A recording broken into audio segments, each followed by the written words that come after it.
In this first month of devotionals, I'm picking up verses that are kind of my favorites. Since we're in Proverbs chapter 12, we'll look at chapter 12, verse 10, which is one of my favorites. And we read, "A righteous person has regard for the life of his animal, but the kindest acts of the wicked are cruel." Let's look at what this implies. We mentioned a few days ago that Proverbs will have two-liners that kind of contrast each other. This verse is an example of that very thing.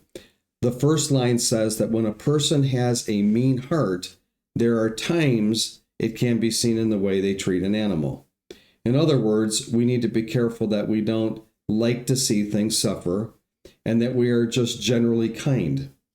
Because if we can't be nice to a mere animal, we may just not be a nice person. I say may not, since this is a Proverbs. And since this is a proverb, this is not always true. For example, some people are extremely nice to animals, but they treat people terribly. A side note, if we are not going to care for an animal, it's a good idea to get rid of the animal. Back to the point, the second line of this explains and identifies the first line. It says, and I'm using my own words, "The best and nicest things a wicked person does will still be cruel, or done with cruel intentions." The reason is that they're just not nice. The best things that they do are mean or cruel, or with cruel intentions.